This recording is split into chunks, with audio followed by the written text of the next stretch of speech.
Assalamualaikum warahmatullahi wabarakatuh. Perkenalkan, saya Tita Lopitasari. Saya bersama rekan saya Ufi Alfiani dan Nuryani. Kami dari Fakultas Ekonomi Universitas Juanda di sini akan mempresentasikan waran and convertible dari mata kuliah Manajemen Keuangan Lanjutan. Yang pertama, pengertian waran. Waran adalah suatu opsi yang dikeluarkan oleh suatu perusahaan yang memberikan hak kepada pemegangnya untuk membeli sejumlah lembar saham pada harga yang telah ditentukan, atau dapat dikatakan sebagai saham bonus yang dikeluarkan oleh perusahaan untuk menarik minat calon investor. Waran biasanya merupakan instrumen jangka panjang karena tanggal jatuh temponya umumnya lebih dari 1 tahun dan tidak ada batas ARA dan ARB-nya. Selanjutnya, tujuan menerbitkan waran. Yang pertama, untuk melancarkan obligasi. Ini dilakukan oleh perusahaan-perusahaan yang kurang potensial untuk menerbitkan saham. Yang kedua, dengan adanya waran, pembeli akan memiliki kesempatan untuk menikmati kenaikan nilai atau harga saham perusahaan. Jika harga saham naik, pemegang waran akan menggunakan haknya untuk membeli sejumlah lembar saham untuk memperoleh keuntungan. Selanjutnya, karakteristik waran. Yang pertama ada exercise price. Pada dasarnya, hanya ada satu exercise price pada satu waran. Namun, ada juga waran yang memiliki exercise price yang semakin tinggi. Misalnya, untuk waran dengan maturity 10 tahun, untuk 5 tahun pertama, exercise price-nya adalah 10.000. Dan untuk 5 tahun kedua, exercise price-nya menjadi 15.000. Ini digunakan untuk mendorong pemilik waran agar segera menukarkan warannya dengan saham jika nilai perusahaan meningkat dan diperkirakan akan terus meningkat. Yang kedua ada expiration date atau tanggal jatuh tempo. Yang ketiga ada detachability, yaitu waran dapat diperjualbelikan secara terpisah dari sekuritasnya. Jadi pemodal memiliki alternatif untuk menjual waran sendiri, obligasi sendiri, atau kombinasi keduanya. Yang keempat ada exercise ratio, yaitu menyatakan berapa lembar saham yang dapat dibeli pada exercise price untuk satu lembar waran. Misalnya exercise ratio 2 berarti satu waran dapat digunakan untuk membeli 2 lembar saham pada exercise price. Untuk selanjutnya akan disampaikan oleh teman saya. Perbedaan antara waran dan call option. Call option underlying aset yang digunakan. Option biasanya menggunakan berbagai macam jenis underlying aset seperti saham, obligasi, komoditas, indeks, dan future. Penerbit option bisa diterbitkan oleh berbagai pihak. Expired date atau tanggal kadaluarsa.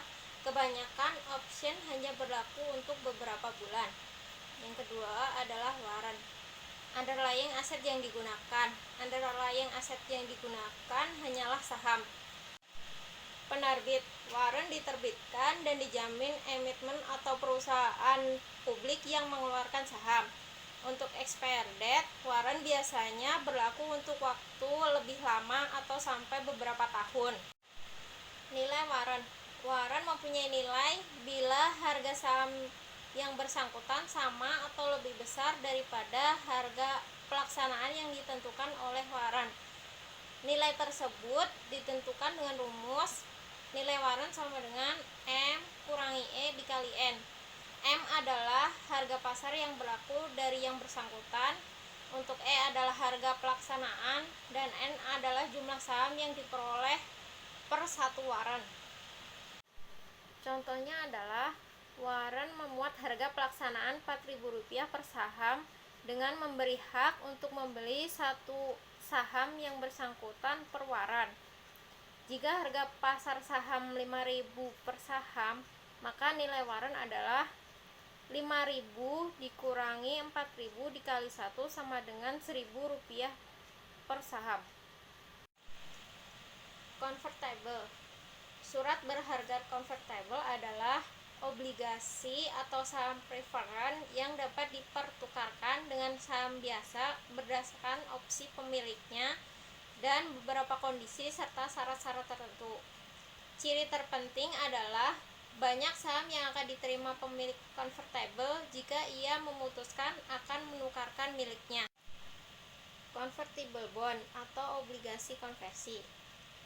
Convertible bond atau obligasi konversi mirip dengan obligasi dengan waran. Perbedaan yang paling penting adalah bahwa obligasi dengan warren dapat dipisahkan ke dalam sekuritas yang berbeda, sedangkan obligasi konversi tidak. Obligasi konversi memberikan hak kepada pemegangnya untuk menukarkan menjadi sejumlah saham kapan saja sampai dengan tanggal jatuh tempo obligasi. Kebijakan konversi. Ada satu aspek dari obligasi konversi yang telah kita hilangkan sejauh ini.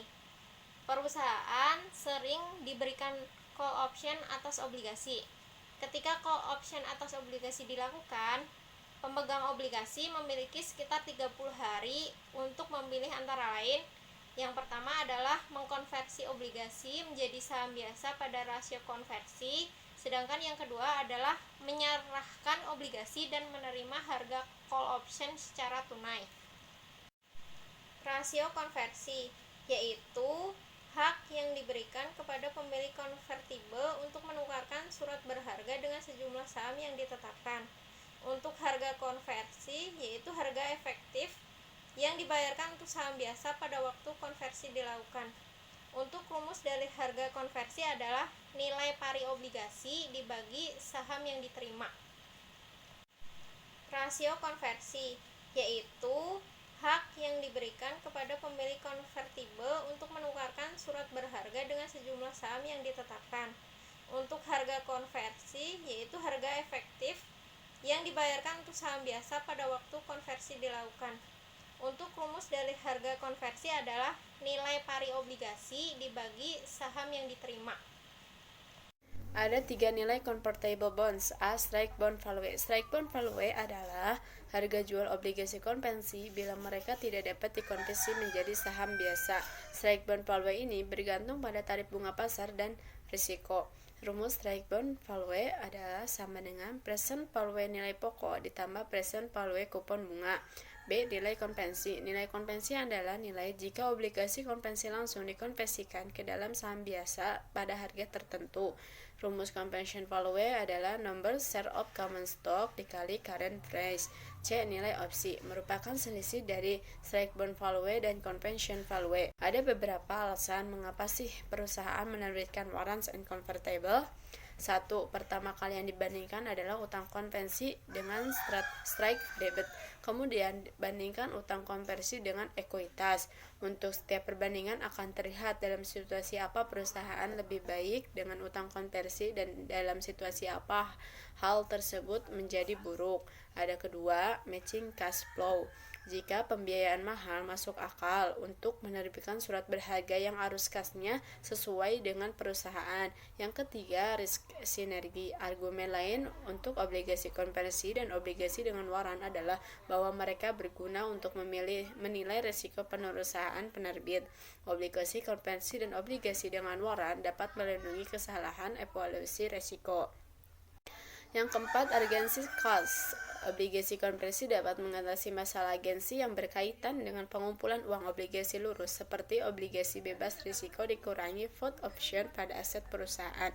Hal ini menciptakan insentif bagi kreditor untuk memaksa kegiatan perusahaan menjadi beresiko rendah. Yang keempat, urgency cost. Obligasi konversi dapat mengatasi masalah agensi yang berkaitan dengan pengumpulan uang obligasi lurus seperti obligasi bebas risiko dikurangi put option pada aset perusahaan. Hal ini menciptakan insentif bagi kreditor untuk memaksa kegiatan perusahaan menjadi beresiko rendah.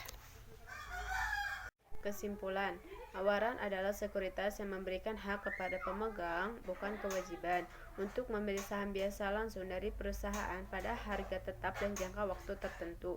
Dari uraian tersebut, maka warrant dan call option, harga warrant sama dengan faktor-faktor yang mempengaruhi menentukan nilai call option, seperti varian tingkat perusahaan, waktu tanggal expired, tingkat bebas risiko bunga, dan harga saham.